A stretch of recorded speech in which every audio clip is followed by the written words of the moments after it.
आपला आजचा पदार्थ आहे साबुदाण्याची खिचडी. बरेच जण उपासाला साबुदाण्याची खिचडी ही रेग्युलरली वापरतात. तर आपण बघूया की साबुदाणा खिचडी ही आपल्या शरीरासाठी योग्य आहे की अयोग्य आहे.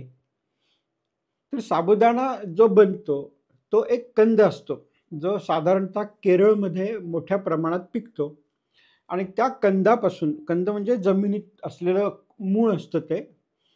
तर त्याच्यापासून साबुदाणा फॅक्टरीत बनतो, तिथेच बनतो केरळमध्ये आणि मग तो सगळीकडे पाठवला जातो. ह्या कंदामध्ये काहीही प्रॉब्लेम नाही आहे. जेव्हा आपण खिचडीचा विचार करतो, त्याच्यामध्ये जे बाकीचे घटक आहेत, त्यात शेंगदाण्याचं कूट असतं बऱ्याच ठिकाणी, त्याचाही काही प्रॉब्लेम नाही आहे. शेंगदाणे हे आरोग्यासाठी चांगले आहेत. त्यात तेल असलं तरीसुद्धा ते चांगले आहेत. त्यात प्रोटीन, फायबर चांगल्या प्रमाणात असतं. फक्त एकच इश्यू आहे, की साबुदाणा खिचडी ही बऱ्याच वेळा डालड्यामध्ये बनवली जाते आणि जे चुकीचं आहे. म्हणजे तुम्ही साजूक तूप वापरून जर खिचडी बनवली, तर ती अतिशय चांगली पण लागते आणि आहारच्या दृष्टीने सुद्धा ती चांगली असते.